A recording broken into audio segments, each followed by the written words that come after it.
Bueno, con nosotros el doctor William Soto Santiago.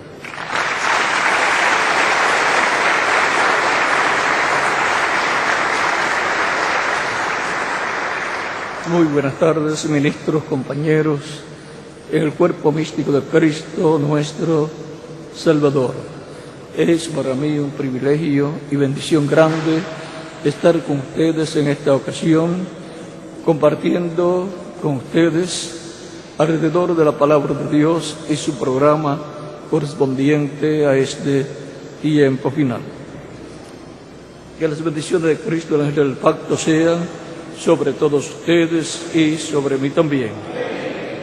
Ahora leemos, luego de ver estos videos de las actividades llevadas a cabo en el Congreso en Paraguay, también se llevaron a cabo en otros lugares como Guatemala y también la República Mexicana, y el día 10 de este mes en curso, día 10 de noviembre, que fue jueves, también se llevó a cabo la manifestación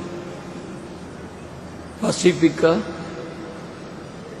en pro de la paz en Tierra Santa, bajo la campaña Alcemos nuestra voz, paz en Tierra Santa, y fue un éxito total.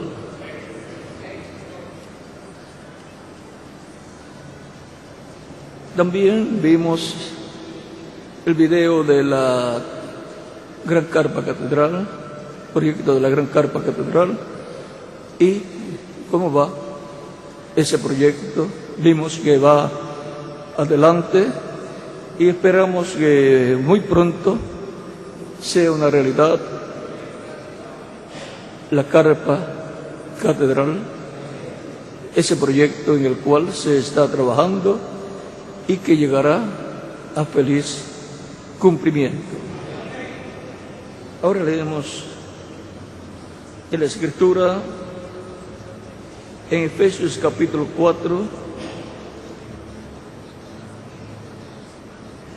verso 1 en adelante.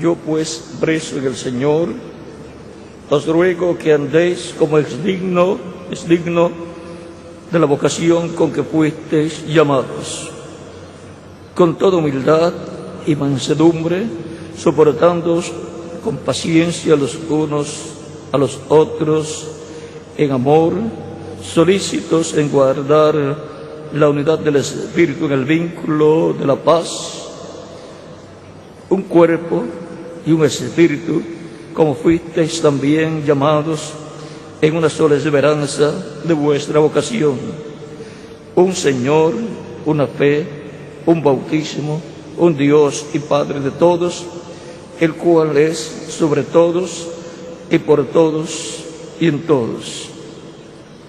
Pero a cada uno de nosotros fue dada la gracia conforme a la medida del don de Cristo, por lo cual dice: subiendo a lo alto, llevó cautiva la cautividad y dio dones a los hombres. Y eso de que subió, ¿qué es?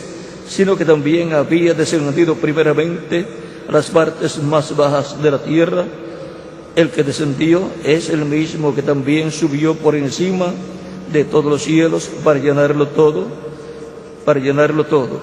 Y él mismo constituyó a unos apóstoles, a otros profetas, a otros evangelistas, a otros pastores y maestros, a fin de perfeccionar a los santos para la obra del ministerio, para la edificación del cuerpo de Cristo, hasta que todos lleguemos a la unidad de la fe y del conocimiento del Hijo de Dios, a un varón perfecto, a la medida de la estatura de la plenitud de Cristo.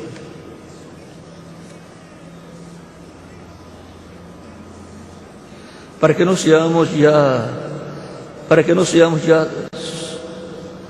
ya no seamos niños fluctuantes, llevados por doquiera de todo bien y toda doctrina, por estratagema de hombres que para engañar emplean con astucia las artimañas del error, sino que siguiendo la verdad en amor, crezcamos en todo en aquel que es la cabeza, esto es Cristo, de quien todo el cuerpo bien concertado y unido entre sí por todas las coyunturas que se ayudan mutuamente, según la actividad propia de cada miembro, reciba su crecimiento para ir edificándose en amor.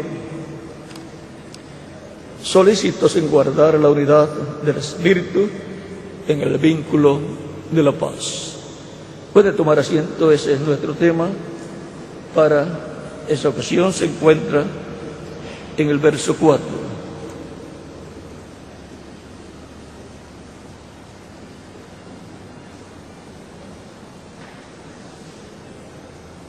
Capítulo 4, verso 3 más bien. Solícitos en guardar la unidad del Espíritu en el vínculo de la paz. Es importante que el cuerpo mixto de Cristo, compuesto por todos los creyentes en Cristo, nacidos de nuevo, que forman la iglesia del Señor Jesucristo, la casa de Dios, o sea, la familia de Dios, conforme a Efesios capítulo 2, mantengamos el vínculo de la paz. En Efesios capítulo 2, verso 11 adelante, dice: por tanto, acordaos de que en otro tiempo vosotros, los gentiles, en cuanto a la carne, erais llamados incircuncisión por la llamada circuncisión hecha con mano en la carne. En el tiempo estabais sin Cristo, alejados de la ciudadanía de Israel y ajenos a los pactos de la promesa, sin esperanza y sin Dios en el mundo. Pero ahora en Cristo Jesús, vosotros que en otro tiempo estabais lejos, habéis sido hechos cercanos por la sangre de Cristo, porque Él es nuestra paz, que de ambos pueblos hizo uno, derribando la pared intermedia de separación, aboliendo de su carne las enemistades, la ley de los mandamientos expresados en ordenanzas, para crear en sí mismo de los dos un solo y nuevo hombre, haciendo la paz, y mediante la cruz reconciliar con Dios a ambos en un solo cuerpo, matando en ella las enemistades. Y vino y anunció las buenas nuevas de paz a vosotros que estabais lejos y a los que estaban cerca, porque por medio de Él los unos y los otros tenemos entrada por un mismo Espíritu al Padre. Así que ya no sois extranjeros ni advenedizos, sino conciudadanos de los santos y miembros de la familia de Dios, edificados sobre el fundamento de los apóstoles y profetas, siendo la principal piedra del ángulo Jesucristo mismo, en quien todo el edificio bien coordinado va creciendo para ser un templo santo en el Señor, en que vosotros también sois edificados juntamente, edificados para morada de Dios en el Espíritu. Aquí podemos ver que la iglesia del Señor Cristo, compuesta por los creyentes en Cristo, están fundamentados o fundados y están edificados sobre el fundamento de los apóstoles y profetas, y como principal piedra del ángulo Jesucristo mismo. O sea, que el fundamento de los creyentes en Cristo que forman la iglesia es sólido. Cristo y sus apóstoles, encontramos que son los que han colocado el fundamento, y Cristo es el fundamento. Y ahora, así como la iglesia del Señor Cristo va creciendo cada día a medida que Dios va añadiendo a su iglesia a las personas escritas en el cielo en el libro de la vida del Cordero, cada creyente en Cristo espiritualmente va creciendo también. Va siendo edificado como individuo, así como la iglesia va siendo edificada como cuerpo místico del Señor. La iglesia como el individuo, y como Cristo, y como el templo que construyó Salomón, y como el tabernáculo que construyó Moisés, tiene otro lugar santo y lugar santísimo. Cada individuo es un templo de Dios, para morar de Dios en el Espíritu, como dice San Pablo en diferentes lugares, como Hebreos capítulo 3, verso 1 al 6. Ahora, el atrio del individuo es el cuerpo físico, el lugar santo del individuo es su espíritu, y el lugar santísimo es su alma. Por lo tanto, el alma, el lugar santo y el lugar santísimo del tabernáculo que construyó Moisés y el templo que construyó el rey Salomón, vean, también son tipo y figura del ser humano. El lugar, el atrio, es donde estaban el altar del sacrificio, estaba también la fuente de agua, que estaba sobre 12 bueyes, algo así, y hubo ahí todo lo relacionado al sacrificio que se efectuaba. Y luego, más adentro, el lugar santo, donde estaba el candelabro con sus 7 lámparas, la mesa de los panes de la proposición, el altar de oro del incienso.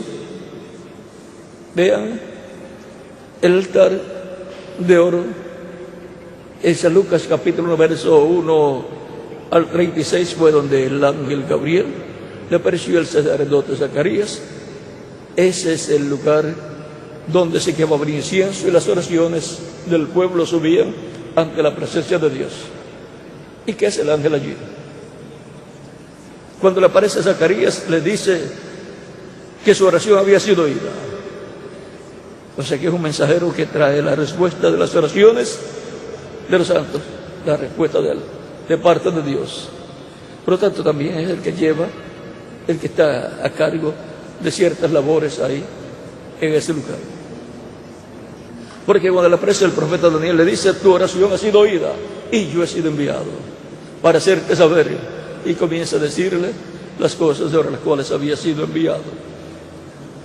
O sea que al profeta Daniel y al sacerdote Zacarías le aparece el ángel Gabriel para traerle la respuesta a las oraciones que le habían sido hechas a Dios.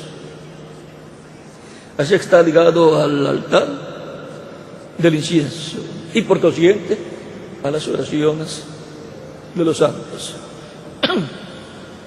Y si tiene que ver con el altar del incienso y de las oraciones, entonces hay un ministerio ahí que él tiene, un ministerio muy importante, y de eso nos vamos a tocar mucho en esta noche, pero en esta tarde. Pero recuerden, hay algo muy importante ahí con relación al ángel Gabriel. El ángel Gabriel y el ángel Miguel, o arcángel Miguel, son muy importantes delante de Dios. Son los ángeles con los cuales Dios apareció en el capítulo 18 y 19 del Génesis a Abraham.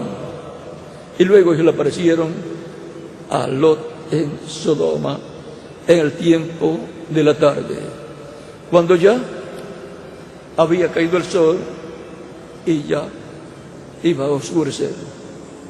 Por lo tanto, para el tiempo de la tarde podemos ver que hay algo muy importante, porque Dios dice por medio de Jesús que la venida del Hijo del Hombre será como en los días de Lot.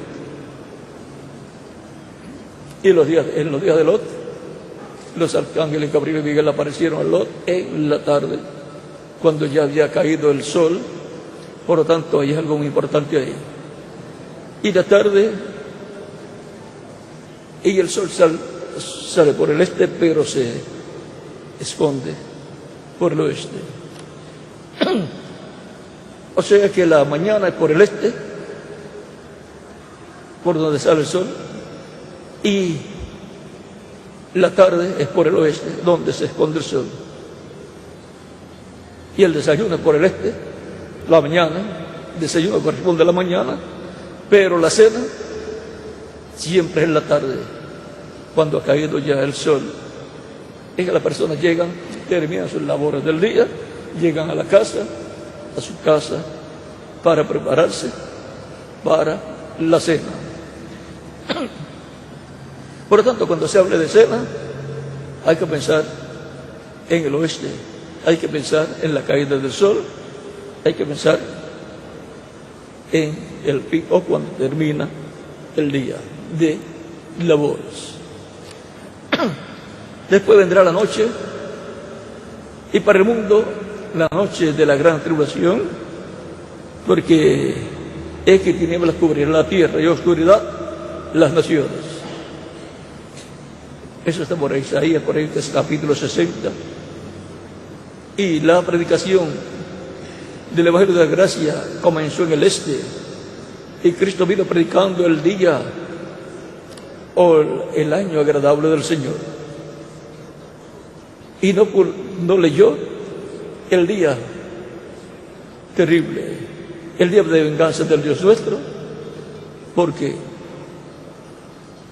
el día de venganza del Dios nuestro, eso va a ser predicado en el día postrero bajo el mensaje del Evangelio del Reino.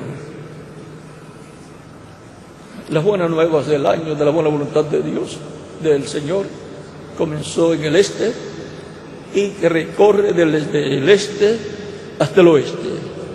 Y en el oeste será que a la luz de un nuevo día resplandecerá, alumbrará. ¿Y cómo, y cuándo, y dónde resplandece la luz de un nuevo día? Cualquier persona dice, por el este, por la mañana.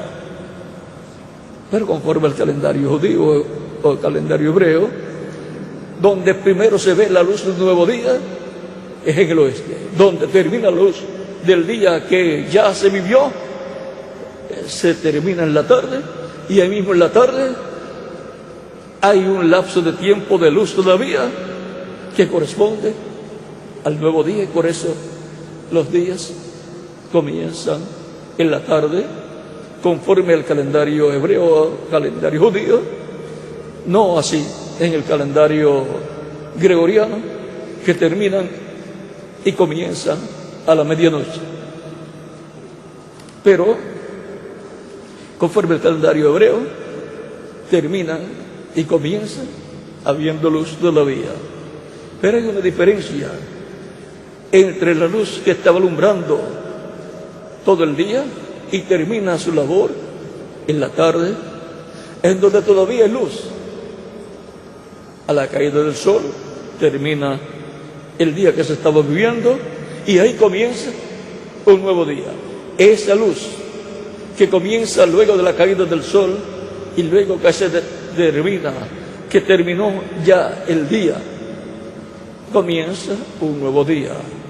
Por eso los días terminan y comienzan en la tarde. Y luego de eso, esa luz luego sale por este en la mañana, y eso está ligado al pueblo hebreo. Pero la luz de la tarde está ligada a la iglesia del Señor Jesucristo.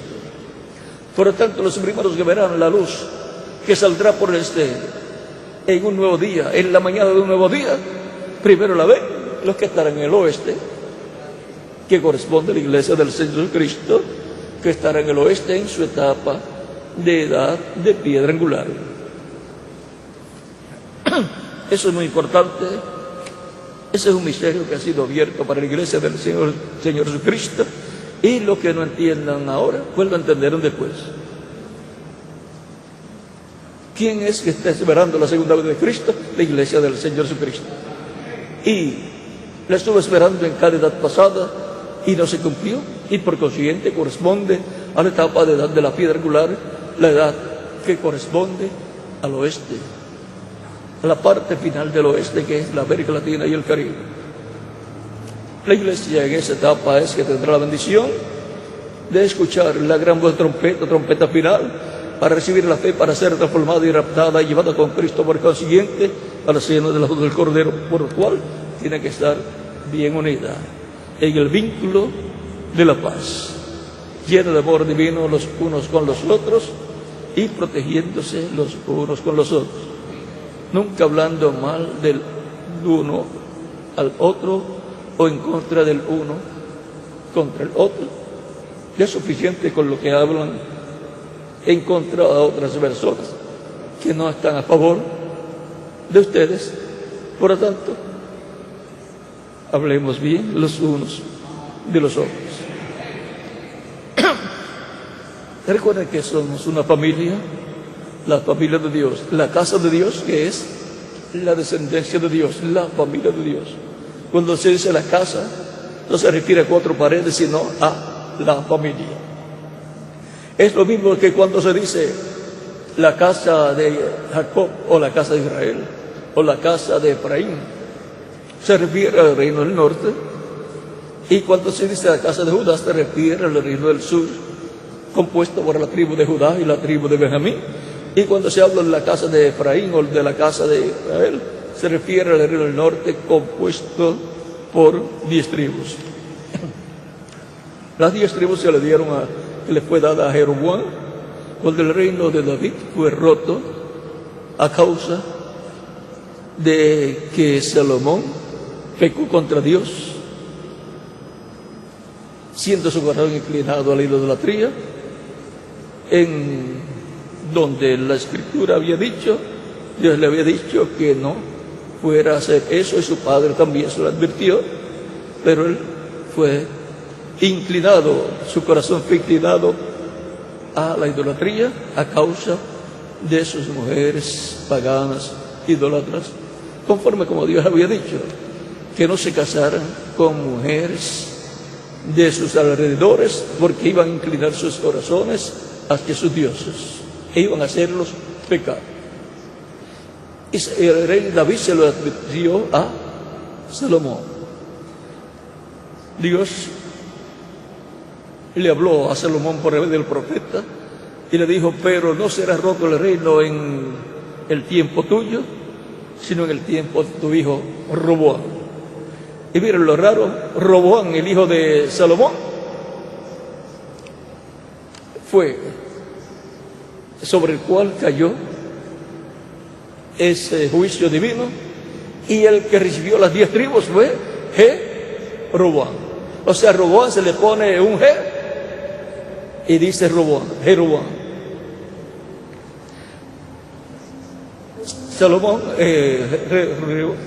Roboam, descendiente del rey David, y por consiguiente descendiente de Judá. Y Jeroboam, descendiente de Efraín, y por consiguiente descendiente de José. La bendición de la primogenitura la tiene José, y fue hablada también sobre sus hijos Manasés y Efraín, o Efraín y Manasés. De Manasés dice que sería un pueblo grande, pero de Efraín dice que formaría multitud de naciones, de pueblos, y que sería mayor que Manasés. Y Manasés representa a los judíos y Efraín representa a la iglesia del Señor Jesucristo, la que tiene la bendición de la primogenitura. Y sin la bendición de la primogenitura no habrá restauración del reino de David, y el trono de David no podrá ser ocupado sin la bendición de la primogenitura. La bendición de la primogenitura siempre tiene 2 partes, es una herencia doble. Por ejemplo, el hijo primogénito siempre heredaba el doble de lo que le tocaba a los demás hermanos suyos. Por ejemplo, si a un hermano, si eran 2, a un hermano le tocaba 1/3 parte y a él le tocaban 2/3 partes. Si eran 10 hermanos o 2 hermanos, entonces se dividía en los diferentes hermanos, y el primogénito iba a tener siempre doble a lo que tenían los demás hermanos. Y casi siempre Los demás hermanos le vendían la parte al hermano primogénito y muchas veces venían a trabajar con él también. Es que la bendición de la primogenitura tiene ese respaldo delante de Dios, porque el que la estableció, ¿quién fue? Dios. Y por consiguiente Él va a hacer aquello que contiene la bendición de la primogenitura. Ahora podemos ver por qué Jacob luchó por esa bendición de la primogenitura y la logró. Y aún para Dios Jacob era el primogénito, porque Dios había pensado en Jacob primero que en Esaú. Y ya en la mente de Dios Jacob era el primogénito, aunque había nacido Esaú primero en la lucha, pero en la mente de Dios el primogénito era Jacob. A Jacob amé y Esaú aborrecí. Eso está por ahí, por Oseas. Y podemos ver que el primogénito siempre ama y busca la bendición divina, la bendición de la primogenitura. Esa bendición tiene que ver con bendición terrenal y con bendición celestial también. Por eso cuando le es echada también la bendición a José, encontrarán que la bendición contiene bendiciones terrenales y bendiciones celestiales también. Bendiciones de la tierra y bendiciones del cielo también. Así la iglesia del Señor Jesucristo tiene bendiciones del cielo, está sentada en lugares celestiales con Cristo Jesús, Señor nuestro, y tiene bendiciones terrenales porque, siendo que son reyes, sacerdotes y jueces, reinarán con Cristo en la tierra y tienen bendiciones terrenales aquí en el reino del Mesías cuando sea establecido. Actualmente la iglesia del Señor Jesucristo está disfrutando bendiciones celestiales, bendiciones espirituales, está disfrutando del reino de Dios en la esfera espiritual. Pero va a disfrutar también de la bendición del reino de Dios terrenal en el reino de David, donde estará con Cristo reinando y por consiguiente gobernando con Cristo ese reino terrenal, que será no solamente nacional allá en el territorio de Israel, sino que será un reino mundial. Romanos capítulo 4, verso 13 por ahí, dice que Abraham y su simiente serían herederos del mundo y por consiguiente gobernarían el mundo entero, cosa que diferentes naciones han buscado tener, el gobierno mundial. Pero está prometido para la simiente de Abraham, que es Cristo, y como coheredera la iglesia del Señor Cristo, con Cristo heredando ese reino mundial. No temáis, manada pequeña, porque al Padre le ha placido daros el reino. Eso fue de lo cual le habló también Cristo en el capítulo 21 de San Mateo, por el verso 41 al 45, cuando dice: el reino de Dios será quitado de vosotros y dado a gente que produzca los frutos de él. Por lo tanto, el Padre ha placido darle el reino a todos los creyentes en Cristo como coherederos con Cristo de ese reino. Cristo el Mesías, como hijo del hombre, es el heredero del reino de David y trono de David. Y su iglesia es coheredera con Cristo. Es la casa de David restaurada. Y por consiguiente es heredera del mundo con Cristo, porque Cristo como hijo del hombre es el heredero del mundo entero. Y por consiguiente su reino gobernará todas las naciones, el mundo entero. Y su iglesia coheredará con Cristo del mundo entero. Como hijo de Abraham, la realeza. Y la iglesia del Señor Jesucristo, la realeza de este reino. es la familia de Dios, por consiguiente la familia de David, la familia de Abraham también. Y coheredera con Cristo de todo y a todo aquello que Cristo es heredero. Y Cristo, como Hijo de Dios, es heredero de los cielos y de la tierra, y por consiguiente del reino celestial, que gobierna en el cielo y en la tierra, del reino celestial, o reino de Dios, y ya está sentado sobre el trono de Dios. Y los creyentes en Cristo, sentados con Cristo en lugares celestiales. Por eso la iglesia del Señor Jesucristo, a quien le ha sido concedido el reino de Dios, hereda el reino de Dios con Cristo, y no solamente serán reyes, sacerdotes y jueces sobre la tierra, sino también de toda la creación, del universo completo, juntamente con Cristo nuestro Salvador.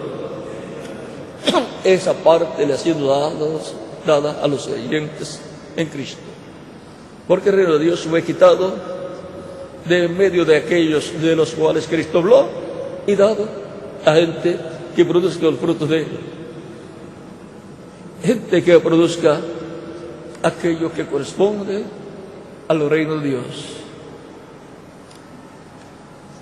Y ahora la iglesia del Señor Cristo está produciendo hijos e hijas de Dios. Y como hijos e hijas de Dios, juntamente con Jesucristo, el Hijo de Dios, son coherederos de los cielos y de la tierra también. Pero cual como una familia celestial, hijos e hijas de Dios, descendientes de Dios,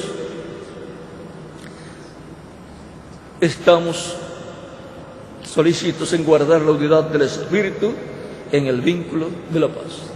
Y si es en el vínculo de la paz, no vamos a estar peleándonos los unos con los otros. Vamos a estar en paz los unos con los otros, unidos, solícitos en guardar la unidad del Espíritu. Estar unidos, guardando la unidad del Espíritu de Dios, porque Él quiere que estemos unidos, y Él, en medio de su iglesia, está para mantenernos unidos en el amor divino y solícitos en el vínculo de la paz, unidos en la unidad del Espíritu, en el vínculo de la paz, teniendo paz en medio de la iglesia del Señor Jesucristo. Ha sido para mí un privilegio grande estar con ustedes en esta tarde, expresarle mi aprecio y agradecimiento por el respaldo que le han dado a la campaña Alcemos Nuestra Voz Más en Tierra Santa. ¿Y qué tiene que ver esto con la iglesia del Señor Jesucristo? Es que vamos a estar ahí en esa ciudad con Cristo, donde estará el trono de Cristo, y desear la paz de Jerusalén. Dice que son benditos, hay bendición para los que oran por la paz de Jerusalén, los que anhelan la paz de Jerusalén. Y esa es nuestra ciudad. La ciudad nuestra es la celestial, la Jerusalén celestial, y luego la Jerusalén terrenal, donde hemos de estar en el reino milenial. Por lo tanto, tenemos que vigilar por esa ciudad para que haya paz, luchar, trabajar para que haya paz en Jerusalén y en todo el territorio de Israel y en todo el territorio del Medio Oriente. Y oremos por la paz de Jerusalén, por la paz del Medio Oriente y por la paz del mundo, que sea una realidad conforme a las profecías establecidas para la paz permanente, por medio del reino del Mesías, el reino de David siendo restaurado, y la paz temporera en la forma que tenga que venir, trabajar también por ella, porque la paz, aunque sea temporal, es buena. Las guerras, aunque sean temporales, trae problemas, trae tristeza, sufrimientos, y cuando muere un hijo en la guerra, trae mucho sufrimiento a toda la familia y a toda la nación. Por lo tanto, la paz es lo mejor. Arreglos de paz, sabiendo que está prometido que habrá una paz temporal que terminará con guerra, porque dice, cuando digan paz y seguridad, entonces vendrá destrucción repentina. Eso está en 1 Tesalonicenses capítulo 5, versos 1 al 11. Pero esa es una señal también. Se está trabajando por la paz del mundo entero, por la paz del Medio Oriente. Sobre todo por la paz del Medio Oriente será aplicada esa profecía. Y como resultado la paz del mundo. Pero será acabada esa paz con una guerra. Vendrá destrucción repentina. Pero es la antesala a la paz del reino del Mesías, la paz permanente que ha de venir. Por lo tanto, eso ocurre primero, y después de eso viene la transformación por ahí mismo, por una cosa primero y otra después. Ahí veremos cuando se cumpla. Cuando usted esté transformado, y si no han dicho paz y seguridad, no se preocupe, usted la tiene. Pero la permanente la tiene, y esa es la que siempre hemos tenido, la paz permanente acá en nuestro corazón. Así que no nos va a preocupar si es primero o después. Nos gustaría que sea primero la paz, la transformación. Pero no importa sea primero o después, va a venir. Y después de eso, destrucción repentina. Eso habla de una tercera guerra mundial, habla también de muchos problemas, habla también de la ruptura de la paz. Y se rompe la paz con una guerra.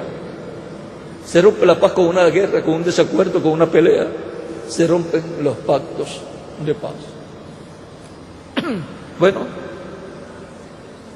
que Dios les continúe bendiciendo y siempre unidos en el vínculo de la paz, siempre en paz los unos con los otros, y promoviendo la paz entre los hermanos y entre las congregaciones y entre la familia humana. Por eso también trabajamos en favor de la paz en Tierra Santa. Queremos la paz para la familia humana. Bueno, ha sido un privilegio para mí estar con ustedes en esta ocasión. Les veré nuevamente en la tarde o en la noche, no sé a qué hora, a las 7 de la noche, Dios mediante. ¿Dónde? Aquí mismo, ya ustedes saben dónde es, aquí mismo. Así que no tendrán que moverse mucho de aquí, sino a algún café que vayan a tomar. Si se conforman con un café, o lo que sea, lo que tengan preparado, yo continuaré aquí con ustedes hasta el comienzo y conclusión de la actividad de la noche. Y después, Dios mediante, nos veremos el año que viene.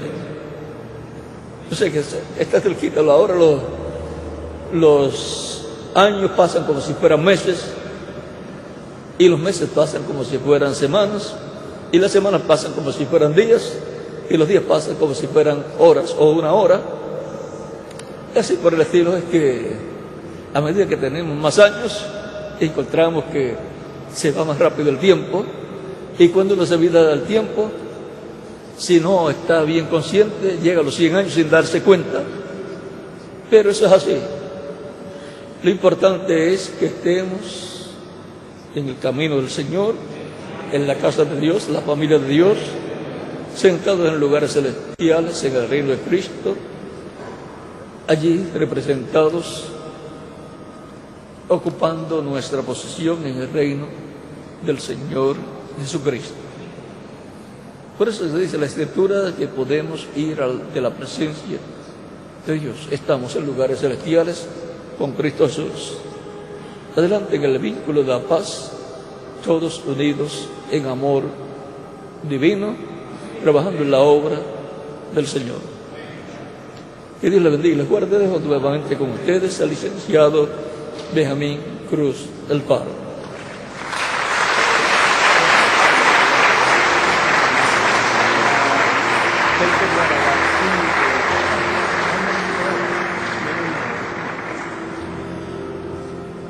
Bueno, yo creo que podemos decir a una sola voz: gracias a Dios por William Soto Santiago, y que Dios bendiga a William Soto Santiago, con todas las bendiciones de la primogenitura. Amén y amén. Amén y amén. Y yo soy transformado porque estoy escuchando la voz del ángel del pacto. Amén y amén. Y a ustedes también. Amén y amén. Bueno, pues ya a las 7 de la noche vamos a tener la actividad que corresponde. Vamos a dejar a nuestro hermano Ronald aquí y les agradecemos del esfuerzo que están haciendo. Yo le pedí a Ronald que estamos haciendo estos viajes de una forma diferente, del cual todo el apoyo que ustedes estén dando para todos estos viajes de nuestro hermano William, pues son de beneficio para ustedes mismos y de bendición para la misma iglesia. Entonces, todo lo que podamos hacer por el bienestar y la tranquilidad del profeta es poco de lo que estamos haciendo por lo mucho que él está haciendo por nosotros. Entonces, le agradecemos mucho a Ronald todo el esfuerzo, que Dios te bendiga grandemente y a cada uno de ustedes les prospere material y espiritualmente en el nombre de nuestro amado Señor Jesucristo. Vamos a ver a nuestro hermano Ronald y así continuar con la actividad y ya finalizar para las 7 de la noche. Dios te bendiga, hermano. Muchas gracias.